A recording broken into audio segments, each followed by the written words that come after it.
pagi hari ini, dari awal sampai selesainya, kiranya jadi di dalam nama Allah Bapa, jadi di dalam nama Yesus Kristus, serta di dalam pimpinan serta pertolongan daripada Roh Kudus. Turunlah atas kamu sekalian damai sejahtera Allah di dalam penyembahan ini. Haleluya, amin. Silakan Bapak Ibu duduk kembali. Kita akan menyanyi, memuji Tuhan dari nyanyian Kemenangan Iman nomor 193, Salib Hantar Aku Terus ke Surga. Nyanyian Kemenangan Iman nomor 193, Salib Hantar Aku Terus ke Surga.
Jalannya salib aman dan teduh, darahnya Yesus lindunglah. Salib hantar aku terus, salib hantar aku terus, masuk surga terang rumah yang senang. Salib hantar aku terus. Marilah lekas jiwa yang telah sesat, jiwa yang telah sesat, dengar suara Tuhan. Kau dipanggilnya, jalanlah dekat ke salib terus ke rumahmu. Salib hantar aku terus, salib hantar aku terus, masuk surga terang rumah yang senang. Salib hantar aku terus. Puji nama Tuhan. Kembali saya persilakan kita untuk berdiri. Kita akan bersorak bagi Tuhan, kita akan bernyanyi bagi Tuhan, sebab Dia Allah yang baik bagi kita. Dia adalah Allah yang baik bagi saya dan baik buat Bapak Ibu, baik untuk seluruh umat manusia.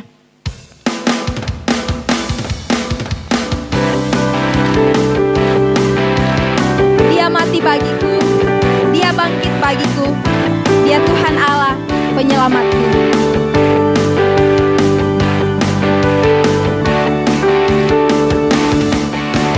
Dia mati bagiku, Dia bangkit bagiku, Dia Tuhan Allah penyelamatku. Kuasa maut dikalahkan, hidupku dipulihkan, Dia Tuhan Allah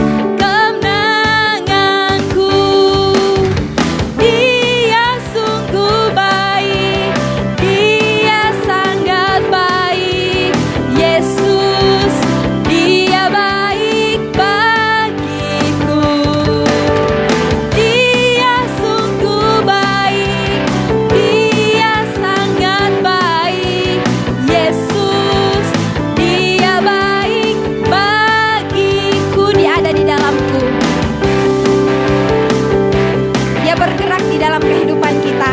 Dan Dia adalah Allah kekuatan kita.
Bagi kita, amin. Puji nama Tuhan. Tetap berdiri Bapak Ibu. Bersama-sama kita akan mengikrarkan pengakuan iman Gereja Kibait. Kita mulai. Kami percaya kepada Allah, Bapa yang Maha Kuasa, Pencipta semesta sekalian alam. Kami percaya kepada Yesus Kristus, Anak Allah yang tunggal, yang menjelma jadi manusia sejati, mati, hidup kembali, dan naik ke sorga, adalah Juru Selamat, Pengudus, Tabib Semawi, Imam Besar, dan Raja atas segala raja yang akan datang kembali. Kami percaya kepada Roh Kudus yang adalah penghibur, pemimpin, penolong, pemberi kuasa, dan penggerak pada keyakinan. Kami percaya bahwa Alkitab, Perjanjian Lama dan Perjanjian Baru adalah firman Allah yang telah diilhamkan oleh Roh Kudus. Kami percaya bahwa gereja itu kudus dan am. Kami percaya bahwa ada surga dan neraka serta adanya kebangkitan dan kehidupan yang kekal. Amin. Silakan Bapak Ibu duduk kembali. Kita akan masuk dalam doa syafaat yang akan dipimpin oleh Bapak Pendeta Yerahmel. Kepada hambanya dipersilakan.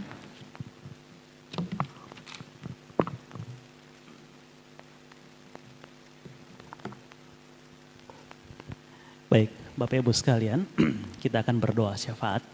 Ada tambahan bahan doa selain bahan doa yang telah masuk? Tak ada.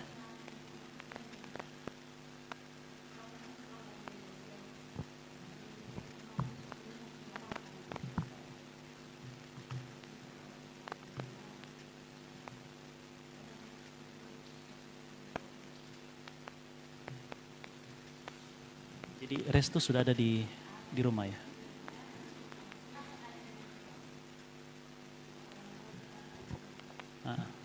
Oke. Oh, masih bisa keluar dari Malaysia ya? Sip. Kita dukung doa saudara kita Restu, kiranya Tuhan berikan kekuatan, Tuhan menolong sehingga harapan kita kalau Tuhan berkenan ini hanya demam biasa. Dan kalaupun ini adalah indikasi gejala COVID, kita percaya dalam kasih karunia Tuhan, ia juga bisa steril dan sembuh dalam pertolongan Tuhan. Ada tambahan lagi? Orang tua aman ya semuanya ya? Oke, sip. Baik, Bapak Ibu sekalian, mari kita tundukkan kepala kita dan kita bersatu dalam syafaat kita pada saat ini. Mari kita doa. Segala puji syukur kami kembalikan kepadamu. Terima kasih pertolonganmu yang telah mengizinkan kami dapat menikmati kesempatan bersekutu.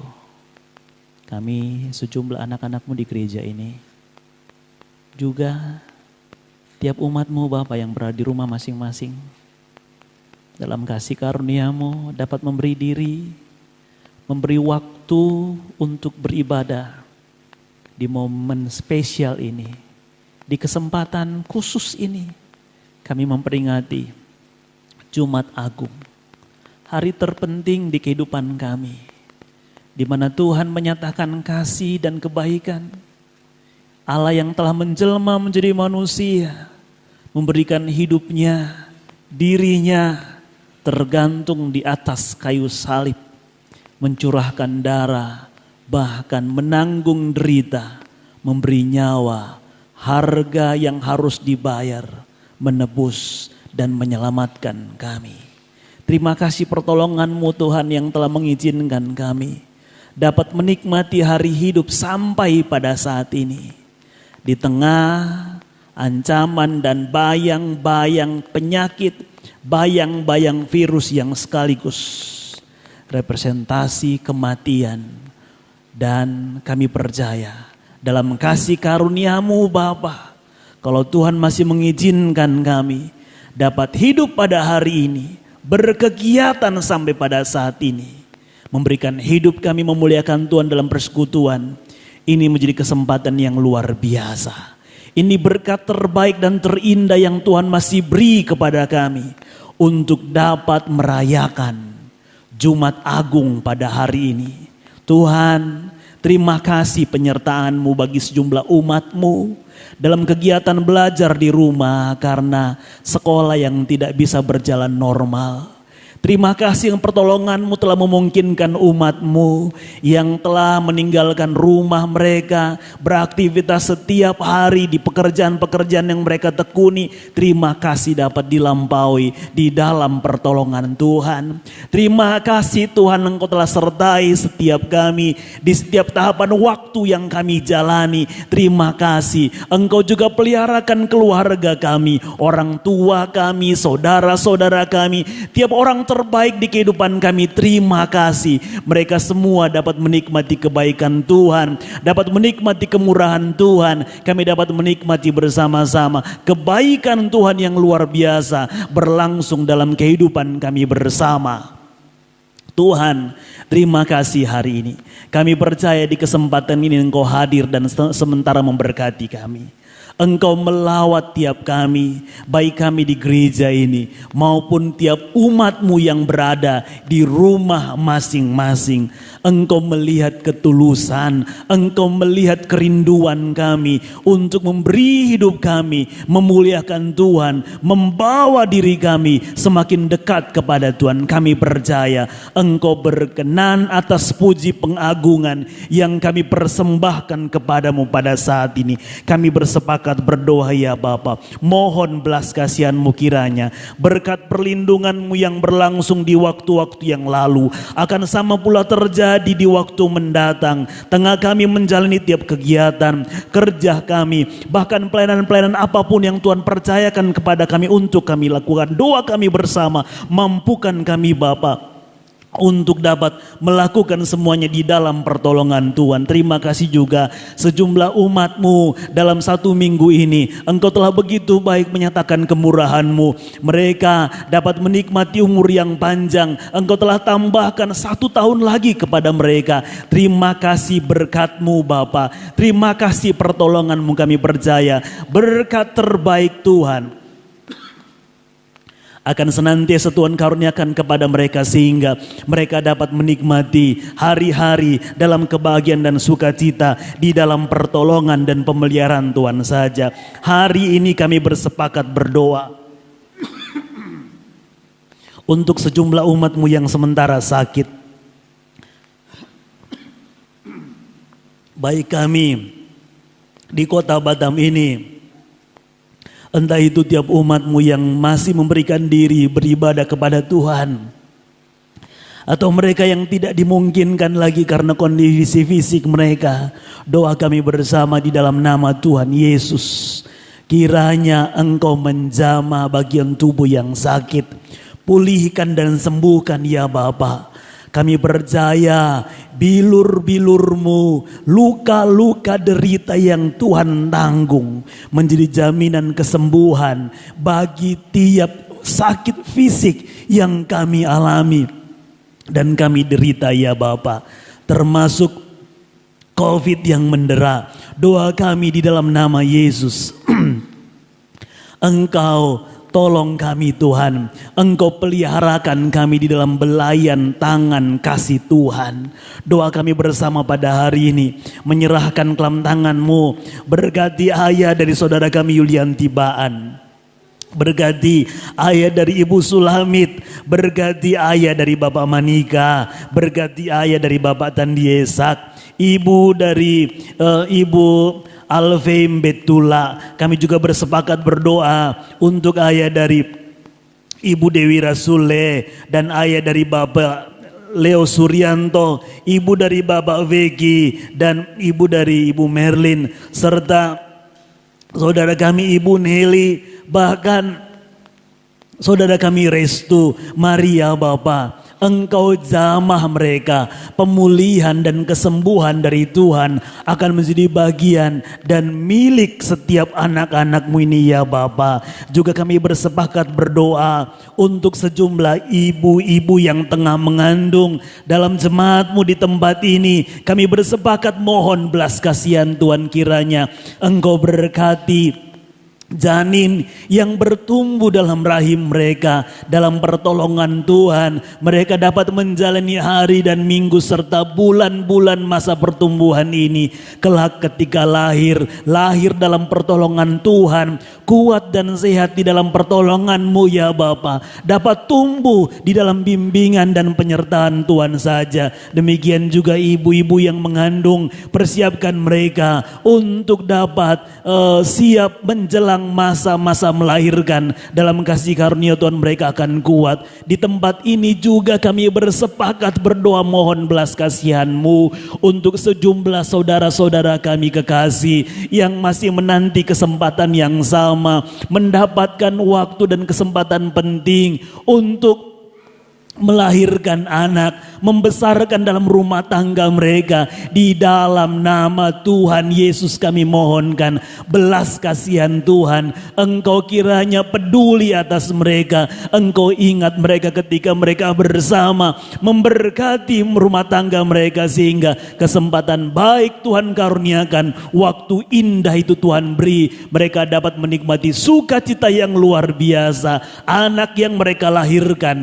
dapat tumbuh dan berkembang di dalam pimpinan Tuhan di waktu-waktu mendatang. Kami bersepakat berdoa untuk tiap umat-Mu di semua usaha dan pekerjaan apapun, di profesi apapun yang sementara kami tekuni. Mari Engkau berkati ya Bapa. Engkau sekiranya akan memimpin dan memeliharakan kami di semua pekerjaan-pekerjaan yang sementara kami tekuni. Meskipun bayang-bayang PHK karena kesulitan dunia usaha ke depan, kesulitan industri di waktu mendatang, dampak COVID ini, bahkan setiap umat-Mu ya Bapa, biarlah kiranya Engkau kuat teguhkan sehingga dalam kasih karunia-Mu dapat bertahan di dalam Tuhan lewat pekerjaan ini. Kalaupun Tuhan mengizinkan peristiwa berat itu terjadi, kami percaya Engkau juga tidak akan pernah meninggalkan kami ya Tuhan. Demikian juga kami bersepakat berdoa untuk sejumlah umat-Mu yang masih standby, yang masih menunggu waktu bekerja.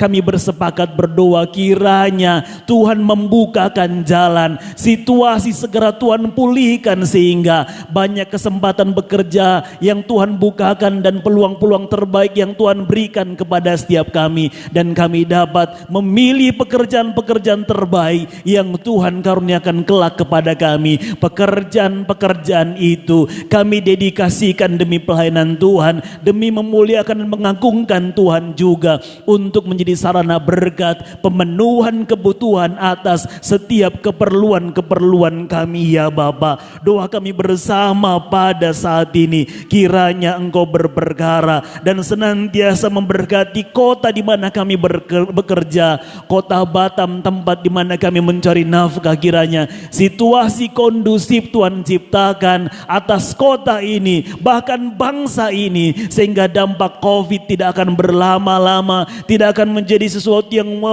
melebar semakin luas. Tapi kiranya dalam kasih karunia Tuhan kami dapat merasakan pengendalian sempurna yang Tuhan kerjakan atas perjalanan kerja dan usaha yang kami tekuni ya Bapa. Doa kami bersama juga, Engkau berkati sejumlah orang-orang muda-mudi di jemaatmu di tempat ini yang masih bergumul untuk mencari kesempatan, mencari pasangan hidup. Kami mohon belas kasihan Tuhan, kiranya Engkau teguhkan ya Bapa. Iman percaya Tuhan tambahkan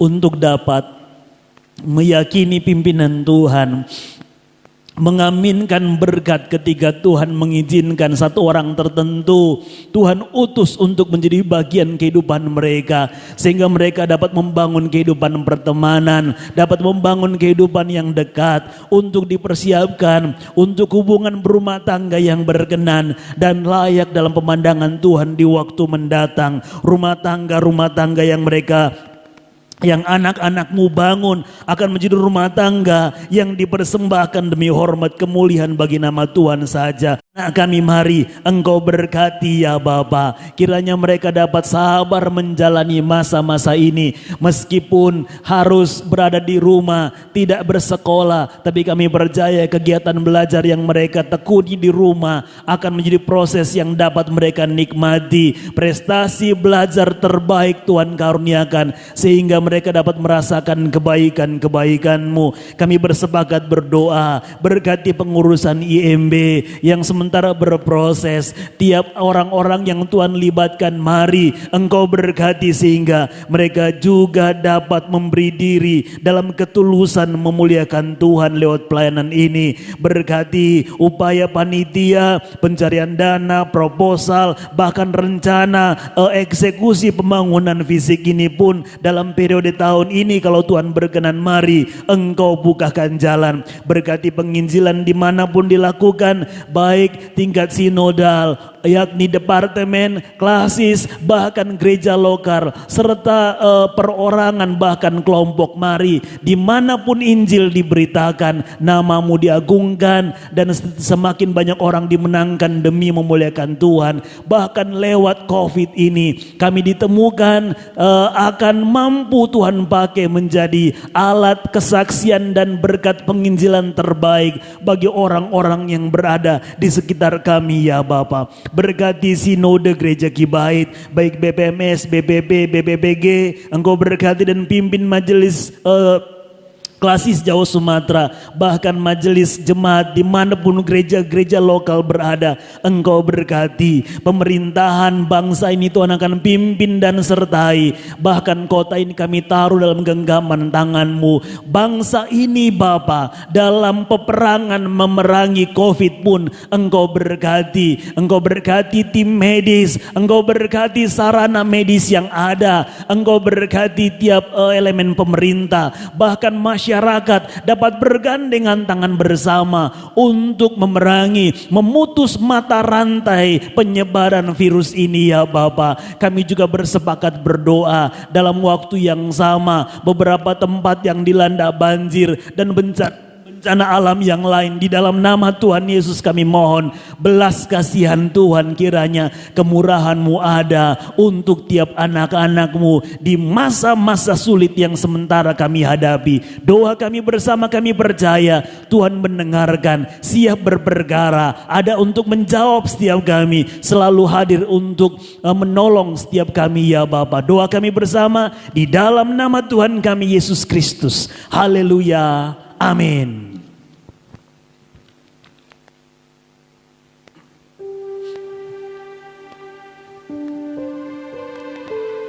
Terima kasih.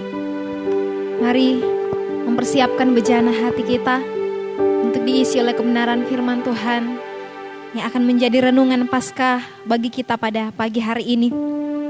Salib, mungkin bagi kebanyakan orang, salib itu sesuatu yang hina. Tapi bagi kita orang percaya, bagi kita yang sudah ditebus Yesus Kristus di atas kayu salib, salib menjadi pengingat bagi kita bagaimana Kristus mengorbankan kehidupannya di atas kayu salib. Tetelestai, di sana Tuhan sudah selesaikan pelanggaran kita di masa yang lalu. Di sana Tuhan sudah selesaikan tiap dosa-dosa kita di masa saat ini, dan juga Dia sudah selesaikan untuk masa yang akan datang. Mari kita datang kepada Tuhan dengan pujian ini, bahwa karena salib kita menikmati kehidupan kekal itu. Hanya Kau Tuhan di hidupku, Kau memberikan hidup yang baru. Darah-Mu menyucikan dan pulihkan hatiku. Hanya Kau Tuhan di hidupku, Kau berikan hidup yang baru.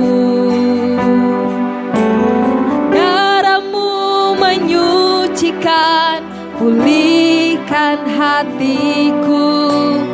Ku nyatakan Kaulah segalanya. Engkaulah sumber pengharapan. Kuasa-Mu sanggup menyembuhkan. Jiwaku pun berserah hanya kepadamu. Yesus, Kaulah segalanya.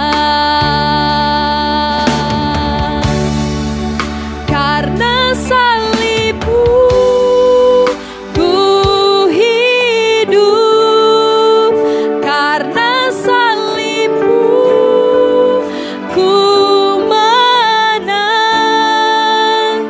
Engkau yang berkuasa sanggup untuk melakukan mujizat-Mu. Karena salib-Mu ku hidup, karena salib-Mu ku menang. Engkau yang berkuasa sanggup untuk melakukan mujizat-Mu di hidupku. Mari saya persilakan kita semua untuk berdiri dan kita mengulang pujian ini. Hanya Kau Tuhan di hidupku, Kau berikan hidup yang baru dalam kehidupan kami. Hanya Kau Tuhan di hidupku. Amin. Kau berikan hidup yang baru.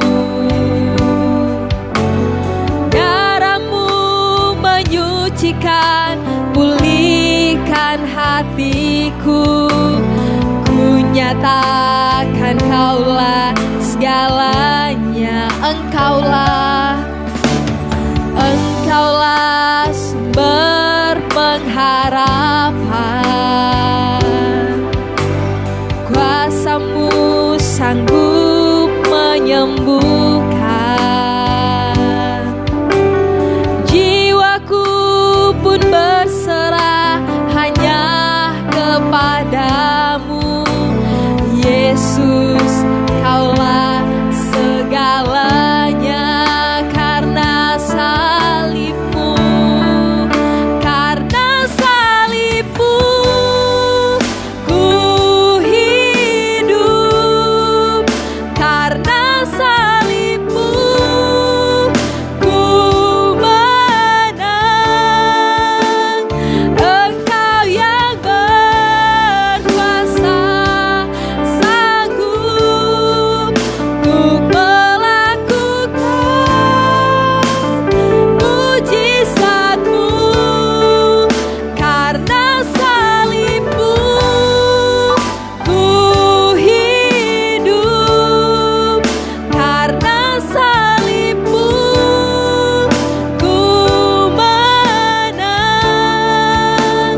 Engkau yang berkuasa, sanggup untuk melakukan mujizat-Mu. Karena salib-Mu. Terima kasih Tuhan. Karena salib-Mu, ku menang. Engkau yang berkuasa, sanggup untuk melakukan mujizat-Mu. Karena salib-Mu, ku hidup. Karena salib-Mu, ku menang. Engkau yang berkuasa, sanggup untuk melakukan mujizat-Mu. Untuk melakukan mujizat-Mu. Untuk melakukan mujizat-Mu di hidupku.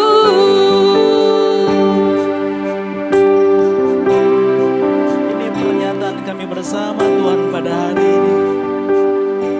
Penyaliban dan kematian Tuhan tergantung di atas kayu salib merupakan peristiwa yang ajaib, merupakan mukjizat yang luar biasa yang memungkinkan kami dapat menikmati kehidupan oleh kematian-Mu, yang memungkinkan kami dapat menikmati kesembuhan oleh derita sakit yang Engkau alami, yang memungkinkan kami dapat merasakan pembebasan.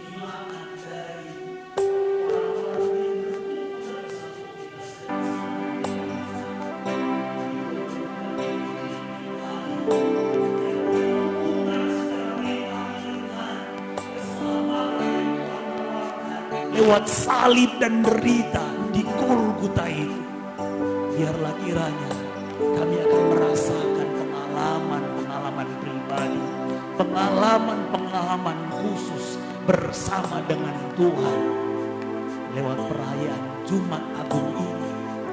Di sini kami berada pada perenungan penting untuk merenungkan kebaikan-Mu, kemurahan-Mu, dan keselamatan yang Tuhan berikan kepada kami.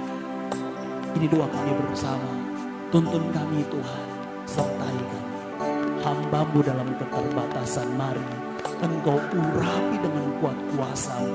Mampukan untuk dapat mengkomunikasikan firman-Mu di di dalam tuntunan Roh Kudus sendiri. Kami Engkau pimpin Bapa sampai kepada dimensi pengertian yang Tuhan kehendaki, yang Tuhan inginkan. Dan kami Engkau izinkan untuk dapat bertumbuh di dalam firman, di dalam kebenaran, di dalam pengiringan kami akan Tuhan. Di dalam nama Tuhan Yesus, berkati setiap kami. Haleluya. Amin. Silahkan duduk. Shalom. Yang di rumah shalom. Oh, tak nampak ya. Oke, puji Tuhan. Tuhan mengizinkan kita dapat menikmati hari spesial saat ini, merayakan Jumat Agung.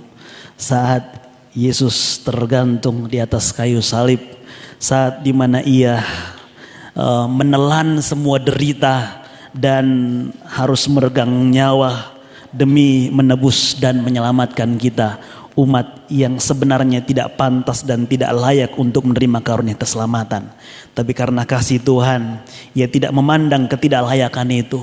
Tapi karena kasih Tuhan, sehingga ia berbelas kasih, memberikan anugerah yang luar biasa kepada kita.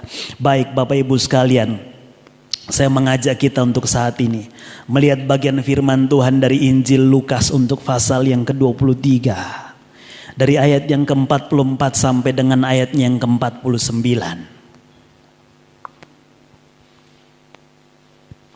Injil Lukas ayat yang pasal yang ke-23. Ayat yang ke-44 sampai dengan ayatnya yang ke-49.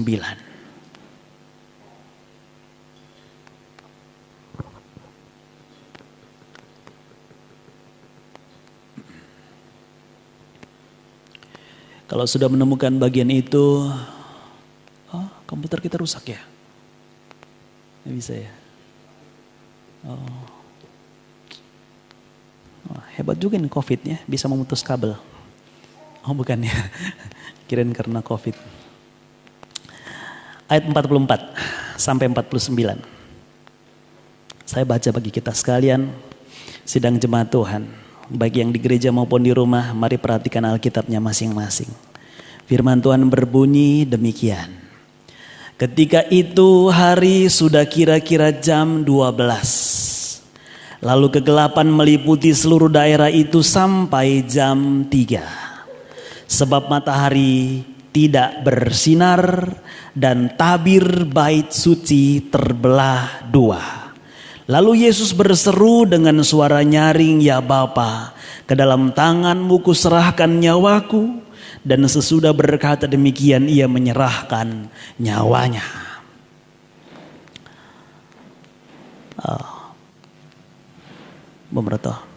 Ketika kepala pasukan melihat apa yang terjadi, ia memuliakan Allah, katanya, "Sungguh orang ini adalah orang benar."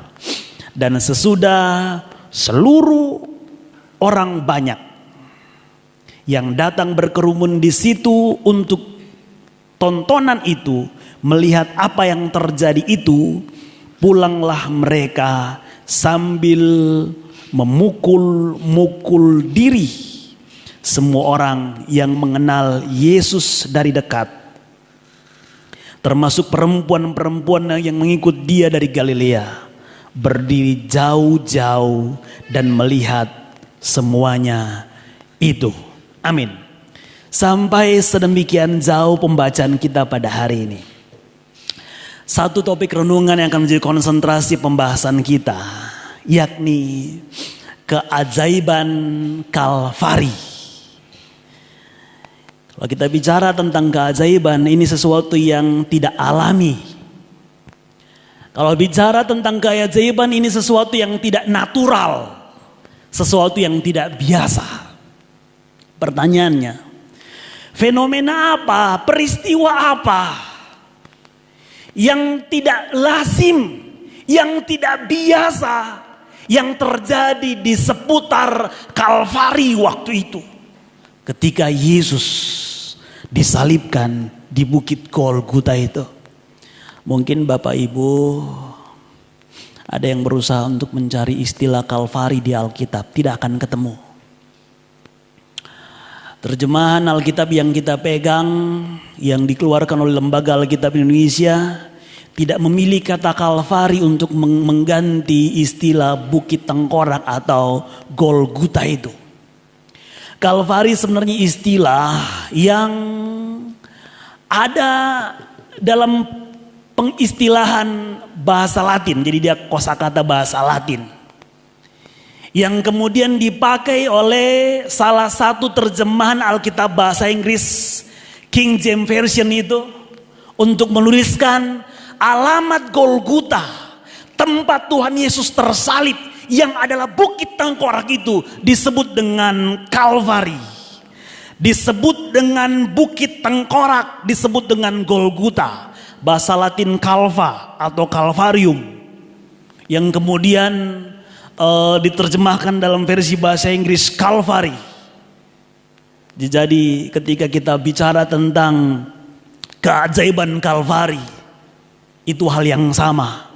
Bicara tentang sesuatu yang tidak biasa, bicara tentang sesuatu yang tidak lazim, bicara tentang sesuatu yang tidak natural, tidak alami, di seputar peristiwa penyaliban Tuhan Yesus yang terjadi. Kok dia lengket terus ini? Yang terjadi di seputar Bukit Golgota, di Bukit Tengkorak, yang disebut dalam versi King James Version itu sebagai Kalvari. Pertanyaannya adalah, keajaiban seperti apa yang terjadi? Keajaiban seperti apa yang berlangsung di sana ketika Yesus berada disalib di Bukit Golgota itu? Kalau Yesus kemudian merasa sakit, itu sesuatu yang biasa. Itu bukan mujizat, itu bukan keajaiban, itu manusiawi. Ketika ia dipukul, didera, dicambuk, lalu kemudian kulitnya terbelah, dagingnya terkoyak, netes darah, terkucur darah di sana, itu natural. Itu biasa. Sebagai manusia itu peristiwa yang alami terjadi ketika kita luka sayatan, kita mendapatkan luka sayatan, lalu kemudian darah rembes, lalu kemudian keluar dan netes, itu biasa. Peristiwa penyaliban pun itu sesuatu yang biasa untuk tradisi orang-orang Romawi pada waktu itu. Tetapi di peristiwa yang biasa itu, saya tertarik untuk melihat ada 3 paling tidak peristiwa keajaiban yang banyak orang sepakat menyebutnya itu sebagai sebuah keajaiban di peristiwa alamiah yang terjadi ketika seorang yang kita sembah, yang kita muliakan dan kita agungkan, yakni Yesus Tuhan yang menjelma jadi manusia, kemudian tergantung di atas kayu salib, dan di sana ia mati membayarkan harga tebusan yang mahal untuk menebus kita. Ada peristiwa yang ajaib terjadi di sana, yakni yang pertama, seperti catatan pada pembacaan kita, ketika itu hari sudah kira-kira jam 12. Lalu kegelapan meliputi seluruh daerah itu sampai jam 3:45. Sebab matahari tidak bersinar. Sesuatu yang sangat tegas ditemukan yang disebutkan pada ayat yang ke-44 dan 45. Ini fenomena, ini kejadian alam yang tidak alami. Ya, bisa dipahami ya. Kejadian alam yang tidak alami. Kejadian alam yang tidak natural. Kejadian alam yang tidak biasa. Bahwa waktu ketika rembang tengah hari, ketika matahari berada di atas, sampai kepada matahari teriknya menjelang sore jam 3 begitu, ternyata matahari tidak bersinar dan kegelapan meliputi seluruh wilayah daerah itu. Ada sebuah spekulasi begini. Mereka bilang, itu sesuatu yang biasa. Spekulasinya bahwa mereka menyebut peristiwa kegelapan pada waktu itu sebagai salah satu peristiwa gerhana matahari. Oh iya, baru-baru ini ada peristiwa gerhana matahari bukan? Yang sampai ada yang foto Paul Ocurin. Itu Paul Ocurin sebagai matahari yang ditutupi oleh bulan, lalu kemudian bias cincin itu ada pada penampakan matahari yang sedang gerhana itu. Ya kan? Ada kan? Baru-baru saja terjadi. Dan saya percaya kita tidak lupa pada istilah umrah, panumbra, ya, tentang bayangan inti, bayangan tambahan. Kita tidak lupa dengan pelajaran-pelajaran itu ketika kita kecil di sekolah. Dan saya juga percaya kita tidak lupa kalau ada berbagai jenis gerhana matahari, ya, gerhana matahari total, gerhana matahari sebagian, gerhana matahari cincin, gerhana matahari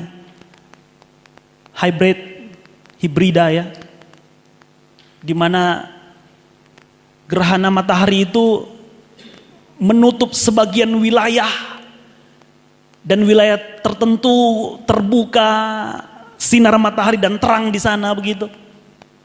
Jadi ketika kita bicara tentang gerhana matahari total, di mana gerhana matahari berada pada puncak dan matahari tertutup total oleh bulan, gitu. Lalu kemudian ketika kita bicara tentang gerhana matahari sebagian, ya hanya sebagian saja yang tertutup gitu. Ini mirip dengan hibrida tadi. Ada gerhana matahari cincin seperti yang kita nantikan waktu itu gerhana matahari menunggu saat di mana mereka bergerak dan akhirnya saling nutup dan ada bias cincin, ya, di langit pada waktu itu, pada waktu gerhana matahari. Itu fenomena yang indah, memang indah. Tetapi apakah benar itu peristiwa gerhana matahari? Bapak Ibu bisa mencari sejumlah literatur begitu untuk menjadi menjadi referensi pembenaran dan peneguhan atas pendirian bahwa oh iya itu fenomena alam biasa, itu peristiwa biasa, itu sesuatu yang natural. Secara berkala, secara periodik terjadi peristiwa gerhana matahari. 2032 kalau tidak salah prediksinya Indonesia akan ada gerhana matahari lagi begitu. Pertanyaannya, apakah memang benar itu peristiwa alam biasa bahwa itu gerhana matahari? Saya suka. Ada dua alasan penting yang cukup patut menjadi perhatian semua orang mematahkan spekulasi gerhana matahari. Bahwa peristiwa ketika Yesus disalib, ketika situasi gelap dan matahari tidak bersinar, itu menjadi sesuatu yang luar biasa. Bapak Ibu perlu perhatikan fakta ini, bahwa pasca orang Yahudi yang pada waktu itu Yesus tergantung di atas kayu salib bertepatan waktunya ketika orang-orang Yahudi menjelang akan melakukan pasca pada waktu itu. Kebiasaan orang Yahudi melakukan pasca saat di bulan purnama. Dan masa itu tidak mungkin terjadi gerhana matahari. Pastikan itu. Ketika kita bicara tentang siklus alam, tidak pernah terjadi gerhana matahari bersamaan dengan bulan purnama. Yang pada waktu itu tepat orang-orang Yahudi melakukan pasca mereka. Dan Yesus digiring ke atas Golgota untuk disalibkan di sana. Pada waktu ketika ia tergantung di sana, jam 12 sampai jam 3 siang hari, kegelapan meliputi wilayah sekitar daerah itu. Dan hal menarik, hal yang kedua, ini yang cukup mematahkan spekulasi orang menyebut bahwa itu gerhana matahari.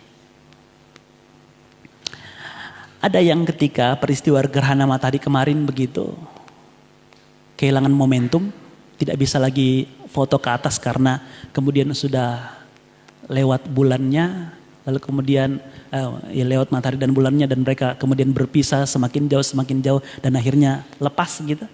Ada yang mau foto begitu, tapi sudah lewat, pengen dapat momentum foto cincinnya begitu, tapi ya sudah berlalu gitu. Ada yang Ada?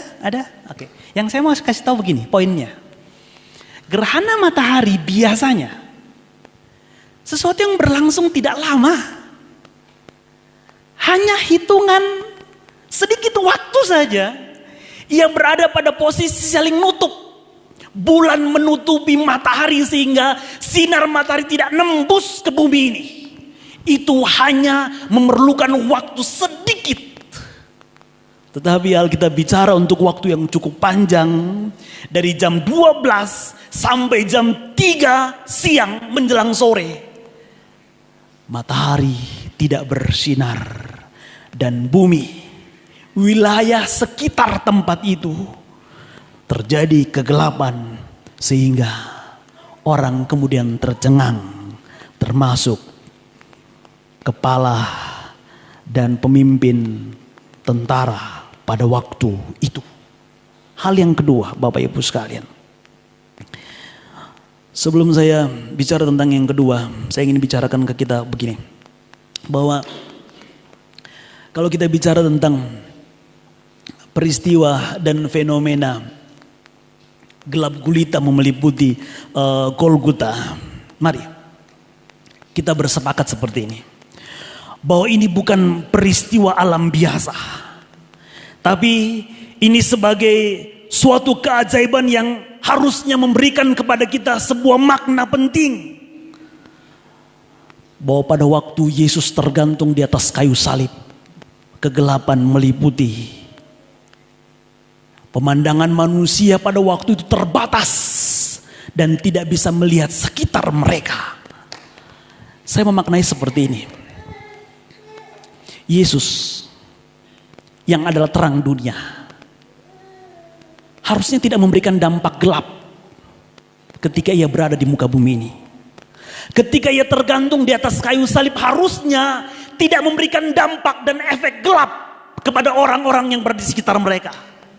Tetapi ketika ia tergantung di atas kayu salib, sebenarnya itu cukup memberikan kepada kita gambaran bahwa itu menjadi titik di mana Tuhan menyatakan murkanya yang besar atas pelanggaran-pelanggaran dan dosa manusia.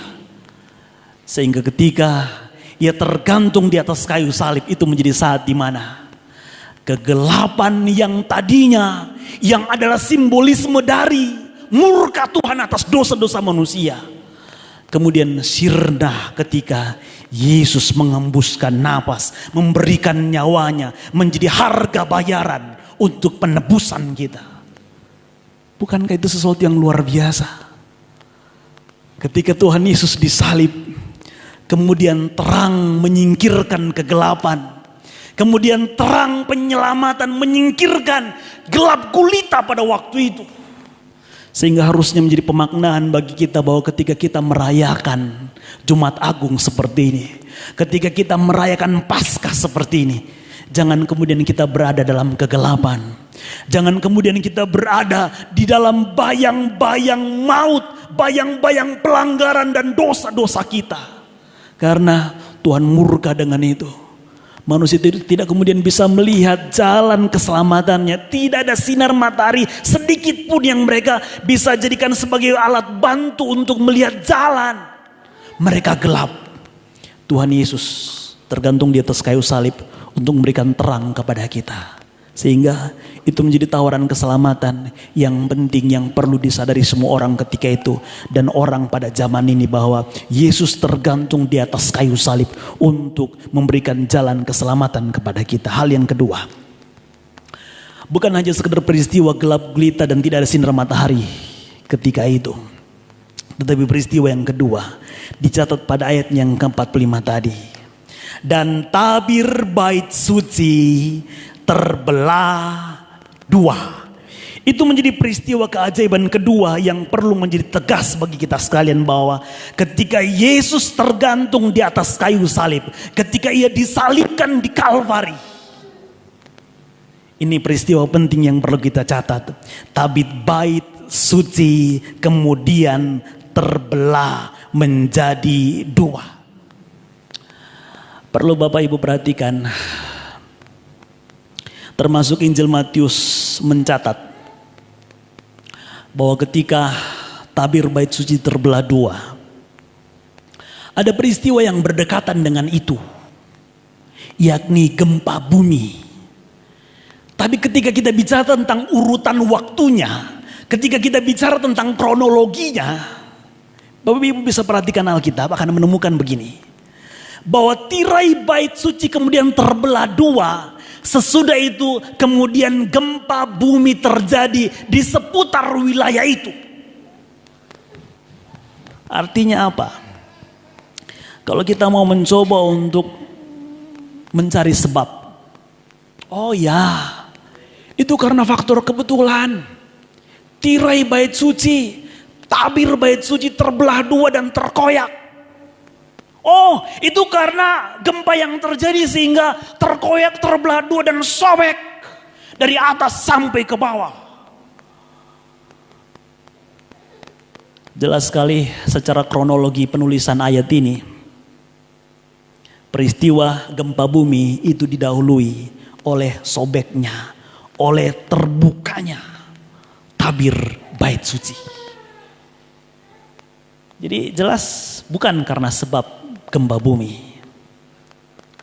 Atau barangkali kita bilang, ya mungkin ada pendahuluan getaran Pak, sehingga dia sobek, lalu kemudian ada goncangan dan orang sepakat itu menjadi titik gempa bumi pada waktu itu. Bapak Ibu bisa buka literatur dan ketemu paling tidak dengan petunjuk yang sama dengan yang saya temukan. Bahwa tirai bait suci itu satu bentuk kain yang tidak sama seperti kain-kain modern yang kita punya sekarang. Tirai yang cukup tebal, yang oleh sejumlah literatur menyebutnya ya sekitar 1 jengkal tebalnya begitu. Oh, coba bayangkan kain aja tebalnya 1 jengkal gitu. Mungkin pendekatannya begini. Kalau sekarang kita pakai kain yang bagus, ya mungkin salah satu kain tertebal yang kita pakai adalah jeans. Dan kedua adalah yang saya pakai bludru.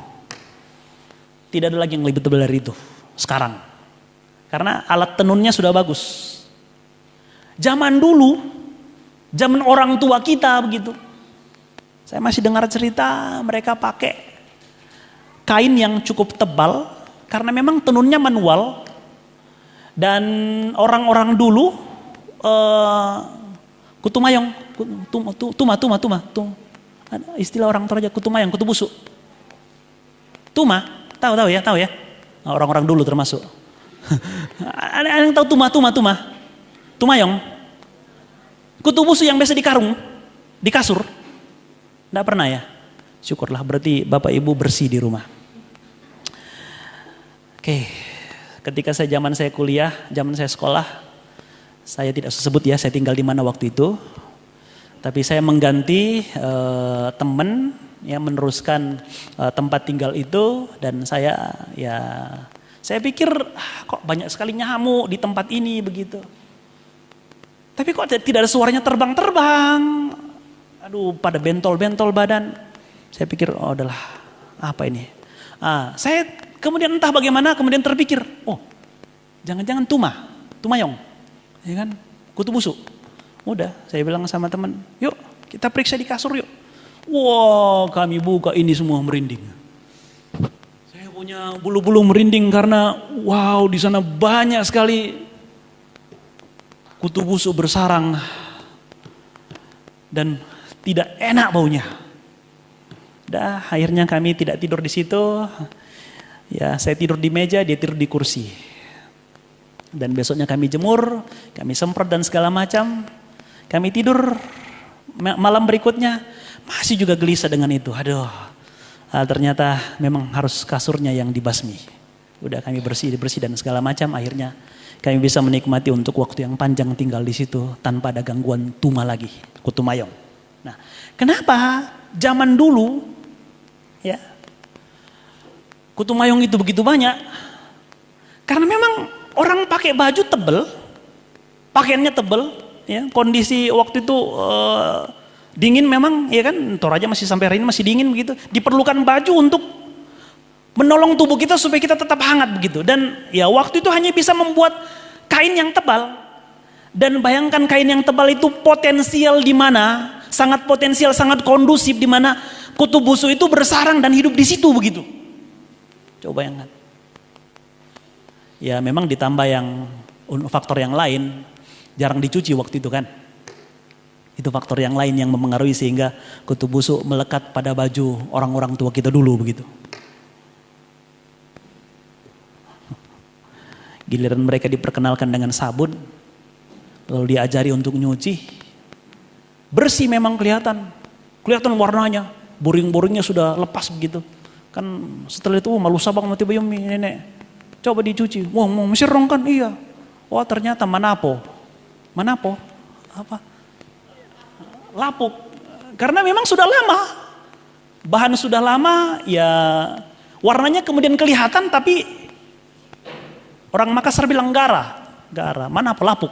Jadi benang-benangnya sudah lapuk sehingga akhirnya robek. Dia komplain, ayam tuh gara-gara sabun nerus atau sembuhku. Bukan karena sabun, memang karena manapo.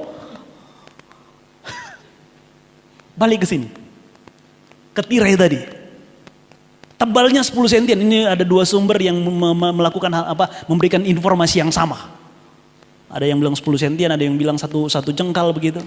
Itu sebagai sesuatu yang sama. Dan untuk menguatkan itu, catatannya seperti ini. Bahwa ia ditenun dengan 72 jalinan yang dipilin. Dipilin itu kalau bapak-bapak sering buat tali yang dipilin itu di karidi ya.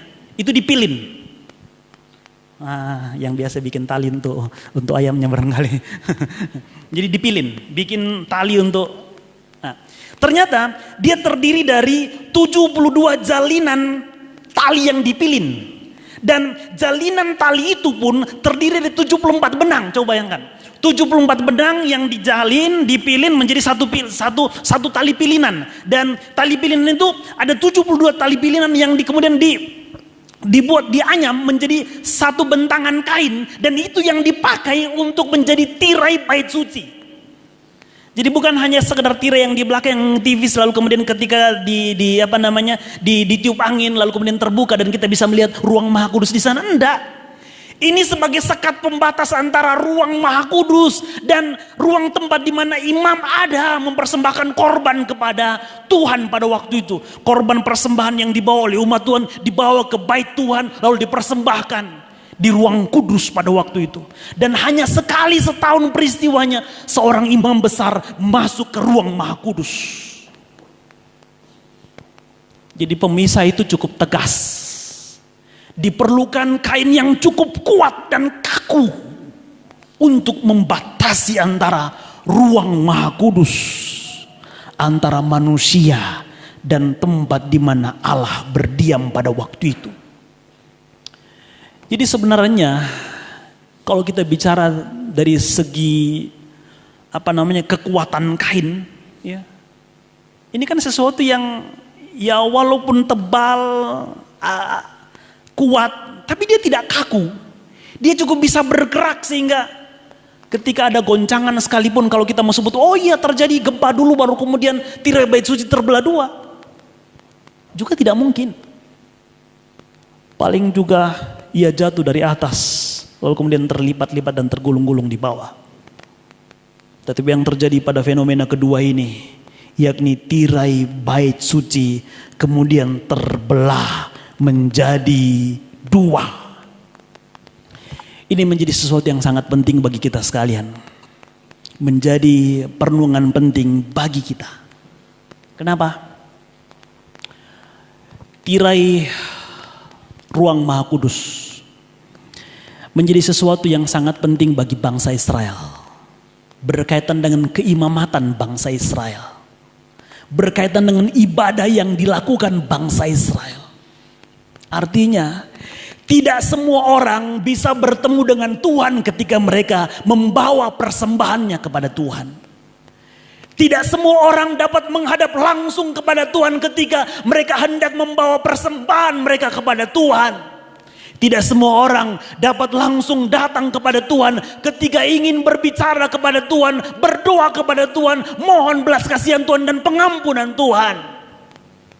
Mereka harus melewat perantara imam dan imam besar untuk membawa doa mereka, persembahan mereka kepada Tuhan. Tapi ketika tirai bait suci terbelah dua, itu menjadi sebuah tindakan penyelamatan yang Yesus kerjakan untuk kita, supaya kita bisa punya akses langsung masuk bertemu dengan Tuhan, supaya kita punya jalur khusus langsung untuk bertemu dengan Tuhan, membawa persembahan, membawa doa-doa kita, membawa hidup kita untuk dipersembahkan memuliakan Tuhan. Jadi ketika kita memperingati Jumat Agung seperti ini, mari, harusnya ini menjadi saat kita mengucap syukur kepada Tuhan, karena tirai bait suci menjadi gambaran Tuhan mengizinkan kita untuk diperkenankan menemui dan menjumpai Dia. Kita masuk ke ruang Maha Kudus, bertemu dengan Tuhan, berbicara dengan Tuhan, berdialog bersama dengan Tuhan, berbicara, menyampaikan apapun kepada Tuhan. Tidak ada jarak lagi yang perlu memisahkan antara kita dan Allah yang mengasihi kita. Karena itu harusnya seperti itu yang terjadi bahkan sampai hari-hari ini. Jangan kemudian gereja membangun kembali tirai yang telah disobek oleh Yesus ketika Ia tergantung di atas kayu salib. Jangan kemudian pendeta membangun dan menjalin kembali tirai yang telah disobek ketika Yesus tergantung di atas kayu salib.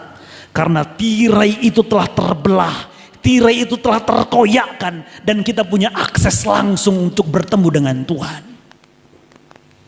Mungkin ini menjadi dampak positif dari COVID yang kita alami. Kita lebih banyak berbakti, lebih banyak beribadah. Bukan berarti kita tidak perlu gereja, bukan berarti kita tidak perlu pendeta, enggak. Tapi ini menjadi saat di mana kita bisa bertemu dengan Tuhan kita secara pribadi. Dalam tiap doa-doa kita, dalam tiap ibadah kita, dimanapun kita berada.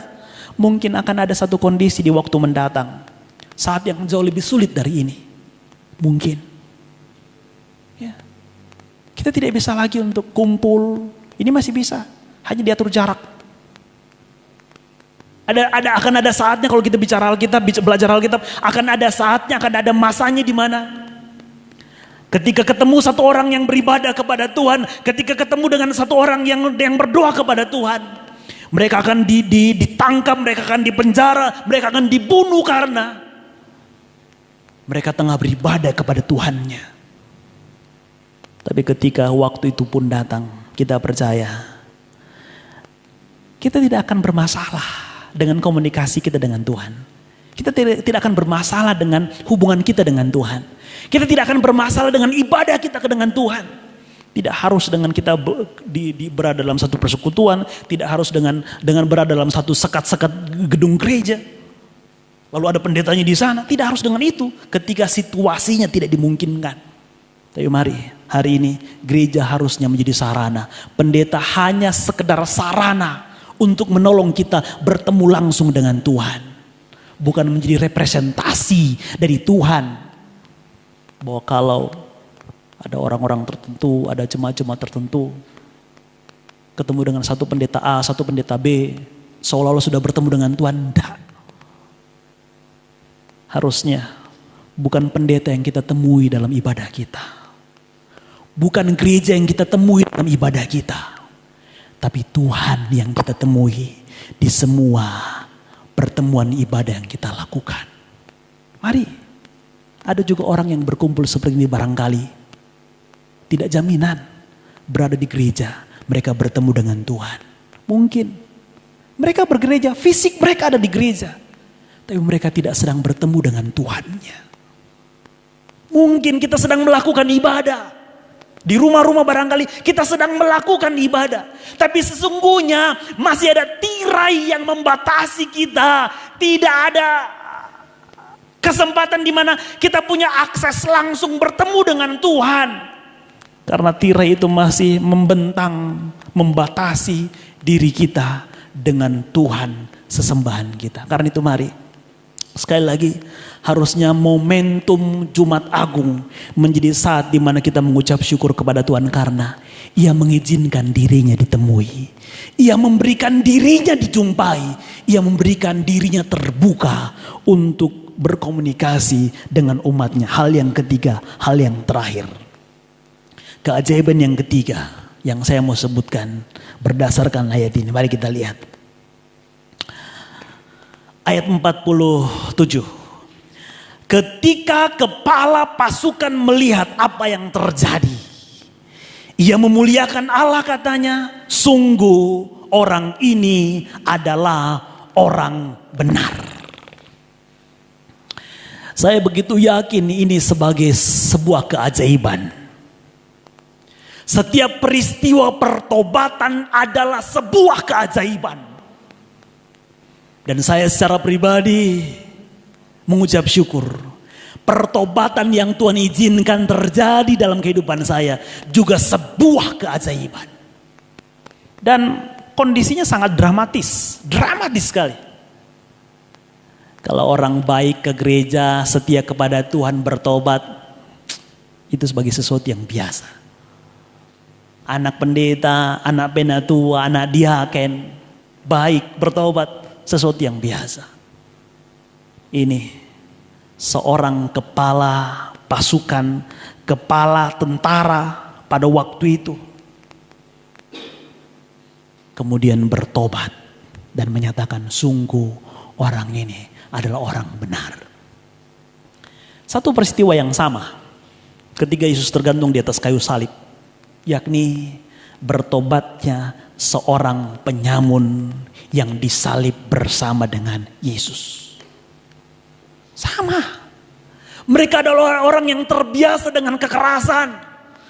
Mereka adalah orang-orang yang terbiasa dengan kebengisan mereka. Mereka adalah orang-orang yang terbiasa dengan segala bentuk kejahatan apapun begitu. Tetapi ketika kesempatan pertobatan terbuka bagi orang jahat itu sebagai sesuatu yang luar biasa. Sebagai sesuatu yang luar biasa. Dan kalau Bapak Ibu telah mengalami pertobatan, mari kita bersyukur. Itu sebuah keajaiban yang Tuhan karuniakan kepada kita. Satu keajaiban ketika Tuhan masih menemukan kita menjadi orang yang berkenan menerima karunia keselamatannya. Bapak Ibu sekalian, saya mengajak kita melihat Pertama Korintus 1 ayat yang 18. Mari buka Alkitabnya. Pertama Korintus 1 ayat yang ke-18. Sebab pemberitaan tentang salib memang adalah kebodohan bagi mereka yang akan binasa. Tetapi bagi kita yang diselamatkan, pemberitaan itu adalah kekuatan Allah. Bu, Pak, ayat ini bilang begini. Pemberitaan salib bagi orang lain itu kebodohan. Bagi orang lain. Tetapi bagi mereka yang mau selamat, akan merespon pemberitaan keselamatan itu, pemberitaan salib itu sebagai bentuk demonstrasi kekuatan Allah. Tidak semua orang yang ada di seputar Kalvari, di seputar salib itu bertobat. Tidak semua. Hanya segelintir orang saja yang Alkitab secara tegas tunjukin bahwa hanya 2 orang saja yang merespon positif. Dari sejumlah orang, puluhan dan bahkan mungkin ratusan orang barangkali, yang ada di seputar salib, yang ada di seputar perjalanan Yesus menuju Kalvari. Mereka melihat dan menyaksikan derita itu. Tapi sampai kepada Yesus tergantung di atas kayu salib, ada 2 kisah pertobatan fenomenal yang luar biasa yang patut menjadi perhatian kita. Yakni seorang penyamun dan kepala pasukan pada waktu itu. Orang yang harusnya keras, orang yang harusnya bengis, tapi kemudian hatinya lunak, mungkin sampai berlinangan air mata karena merasakan jamahan dan lawatan Tuhan. Kalau seorang yang lembut lalu kemudian nangis terseduh-seduh karena tersentuh dengan sebuah berita, sebuah ya perlakuan kasih sayang dan emosional apa begitu dari seseorang, lalu kemudian menangis, itu biasa. Sesuatu yang sangat mungkin terjadi. Saya termasuk kelompok orang yang ya sangat mudah untuk mewek gitu, sangat mudah. Tetapi saya kenal sejumlah orang yang cukup keras. Yang meskipun dibayar susah untuk nangis gitu. Saya kenal. Dan para penyamun, kepala pasukan, merupakan perwakilan dari orang-orang yang keras. Orang-orang yang harusnya tidak bisa melihat karunia keselamatan. Fenomena luar biasa disalib ketika itu. Tetapi kemudian mereka berucap, orang ini sungguh orang benar. Mereka berucap, Tuhan ingatlah aku ketika engkau berada di Firdaus.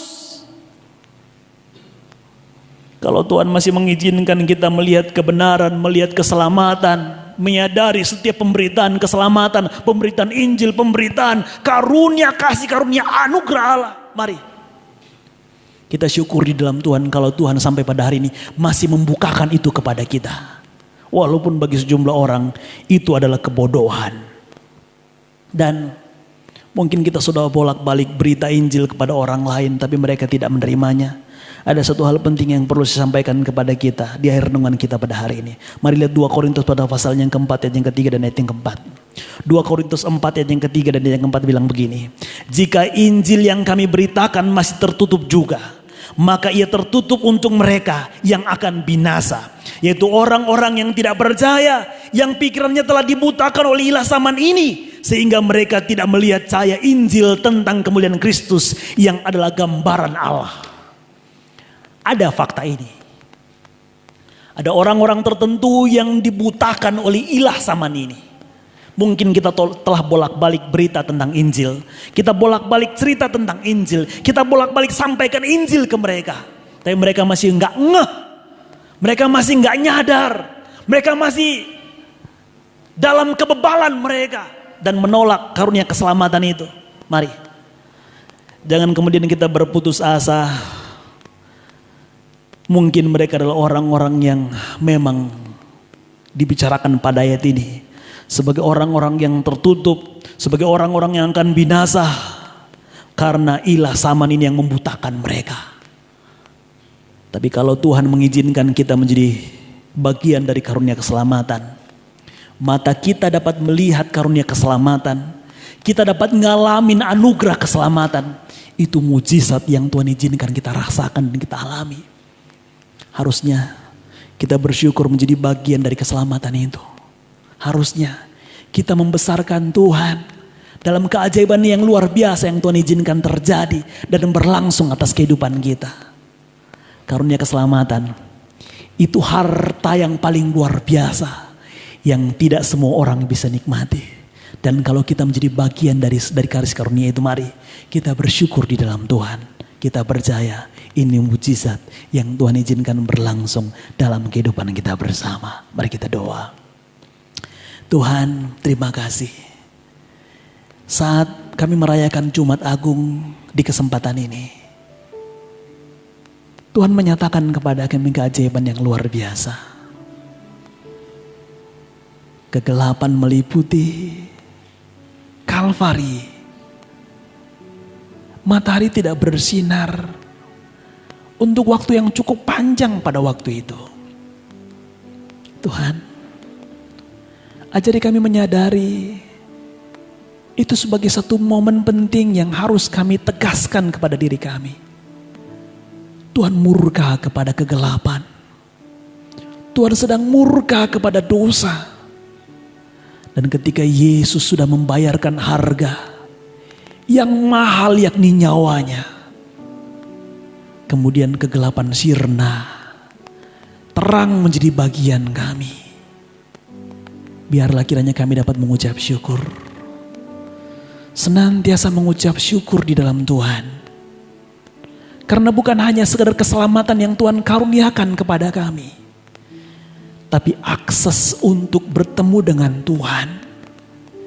Jalur khusus yang Tuhan bukakan sehingga tidak ada lagi tirai pembatas yang membatasi kami untuk datang kepada Tuhan.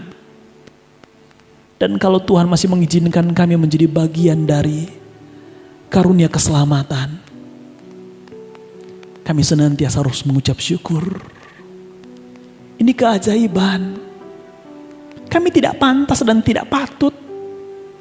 Tapi ketika Tuhan mengaruniakan kepada kami keselamatan, ini menjadi keajaiban yang luar biasa.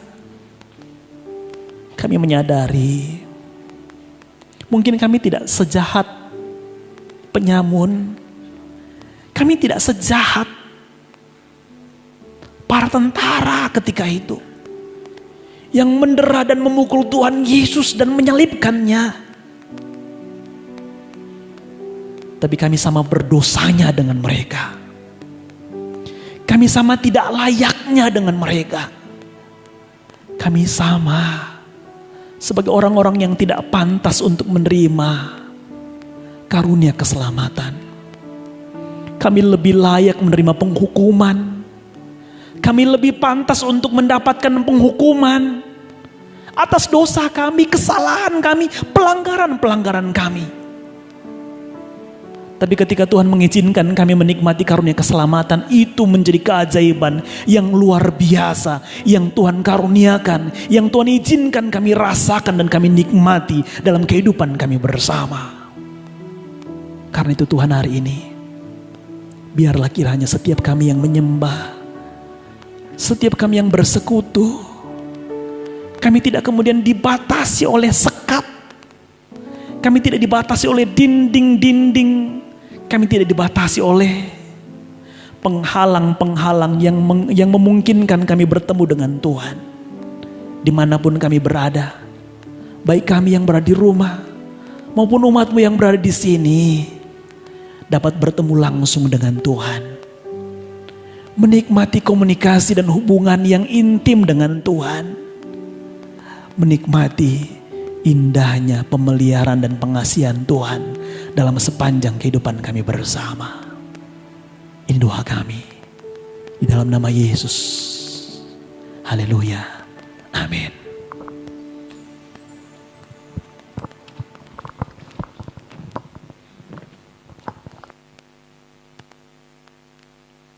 Terima kasih untuk perenungan kebenaran firman Tuhan yang boleh kita dengarkan bersama pada penyembahan kita pada pagi hari ini. Bahwa keselamatan itu adalah anugerah dari Tuhan yang diberikan cuma-cuma kepada kita. Diberikan cuma-cuma bukan karena itu adalah sesuatu yang murahan, tapi justru diberikan cuma-cuma kepada kita karena Tuhan tahu kita tidak akan mampu untuk membeli keselamatan itu. Tidak bisa untuk dibeli dengan materi, kekayaan, kekuasaan dan sebagainya. Karena keselamatan itu hanya bisa dibeli oleh darah Yesus yang begitu mahal. Tuhan memberkati dan terus memperlengkapi hamba Tuhan yang telah menjadi alat Tuhan pada pagi hari ini, mengkomunikasikan kebenaran firman Tuhan bagi kita. Bapak Ibu, kita akan memberikan persembahan kita kepada Tuhan melalui 2 tangguh yang akan berjalan di tengah-tengah kita. Tangguh hitam sebagai kolekte, persembahan syukur dan juga persembahan persepuluhan, sedangkan tangguh merah sebagai dana pembangunan. Sambil persembahan dikumpulkan, mari kita menyanyi dari nyanyian Kemenangan Iman nomor 190, Bila Ku Tampak Tanda Darahnya.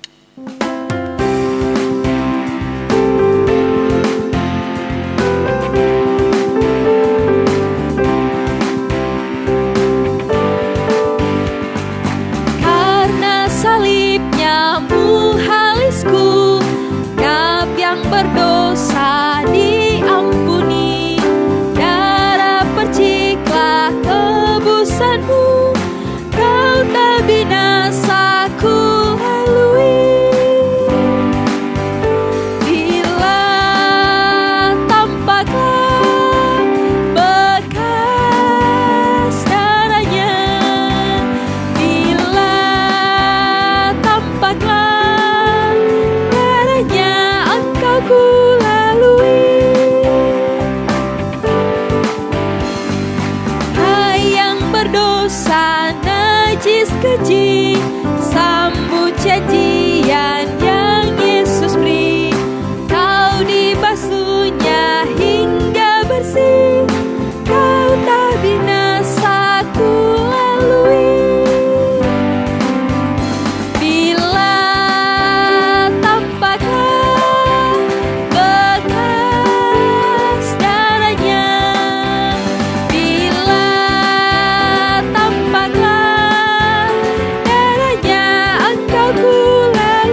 bila zamannya kelak tibalah.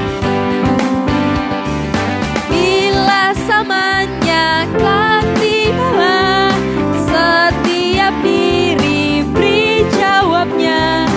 Yang bercap darah-Mu Al-Masih, Kau binasa ku lalui.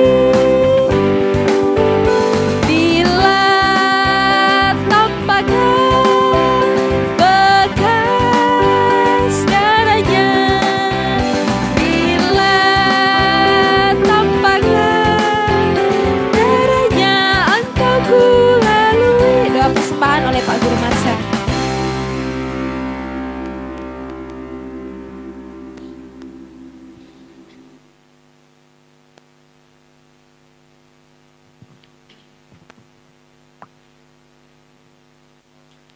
Kita berdoa.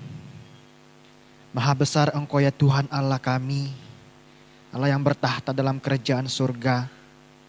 Terima kasih ya Bapa di surga, persekutuan kami hari ini, di mana kami datang memperingati akan pengorbanan Yesus di kayu salib untuk menebus kami, umat-Mu yang berdosa. Kiranya momen Paskah ini menjadi betul-betul perenungan dalam kehidupan kami bersama, bahwa sungguh besar kasih Tuhan dalam kehidupan kami.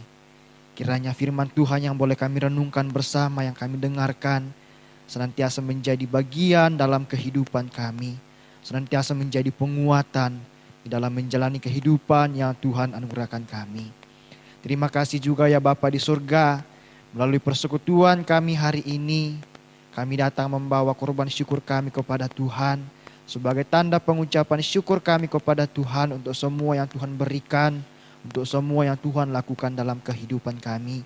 Kiranya persembahan ini boleh dipakai dalam pelayanan Tuhan ke depan.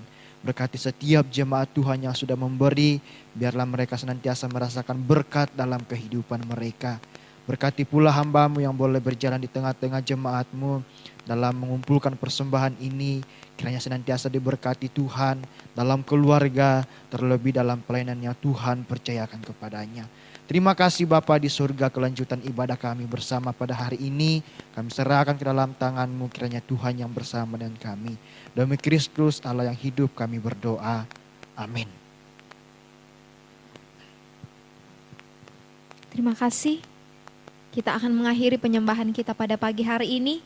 Kembali saya persilakan Bapak Ibu untuk berdiri dan kita menyanyikan pujian Terlalu Besar Kasih-Mu Bapa. Doa berkat sebentar oleh Bapak Pendeta Yerahmel.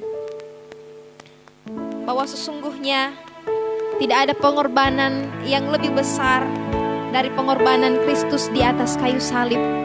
Dan tidak ada cinta kasih yang lebih besar di dunia ini selain daripada cinta kasih Yesus Kristus. Telah kulihat bukti kasih-Mu Tuhan. Kau telah menggantikan kami di atas kayu salib.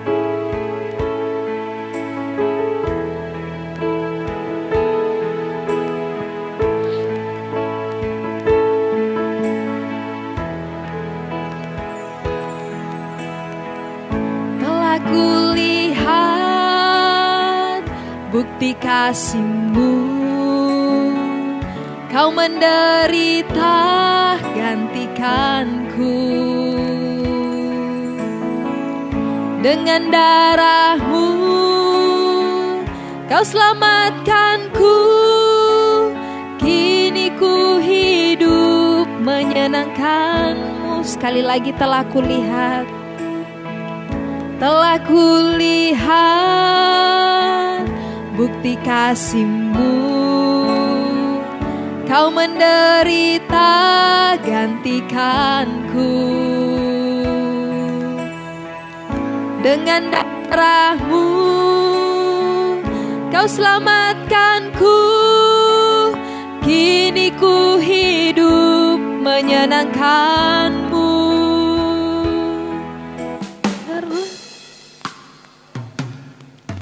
Terlalu besar kasih-Mu Bapa, pengorbanan yang Kau berikan bagiku. Terlalu mahal darah-Mu tercurah untuk menebus hidupku. Mari mengulang pujian ini. Telah kulihat bukti kasih-Mu Tuhan. Sungguh besar pengorbanan-Mu di atas kayu salib untuk kami.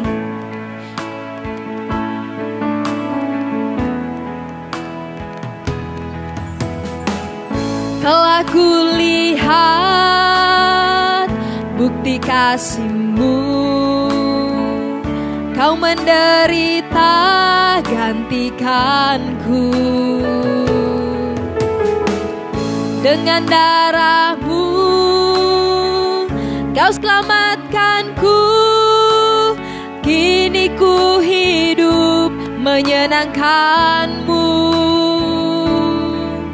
Terlalu besar kasih-Mu Bapa, pengorbanan yang Kau berikan bagiku. Terlalu mahal darah-Mu Yesus, tercurah untuk menebus hidupku. Terlalu besar kasih-Mu Bapa, pengorbanan yang Kau berikan bagiku. Terlalu mahal darah-Mu Yesus, tercurah untuk menebus hidupku. Tercurah untuk menebus hidupku. Tercurah untuk menebus hidupku. Tuhan, terima kasih untuk berkat luar biasa yang telah Tuhan karuniakan kepada kami. Berkat keselamatan yang telah Tuhan curahkan. Semuanya menjadi gambaran kebaikan Tuhan yang terlalu baik, terlalu manis atas kami. Hanya ampuni kami terkadang kami tidak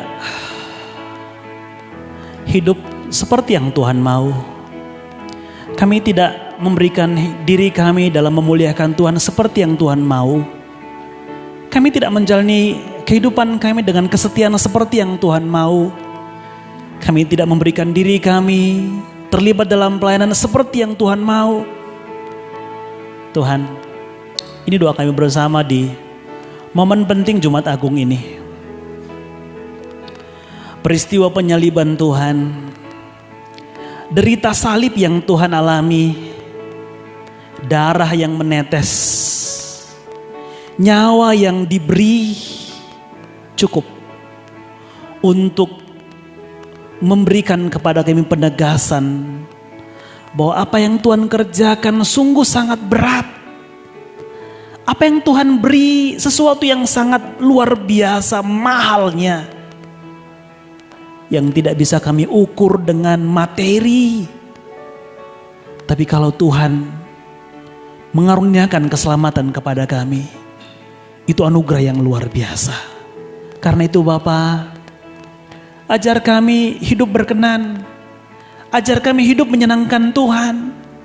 Ajar kami dapat membangun dan memelihara kehidupan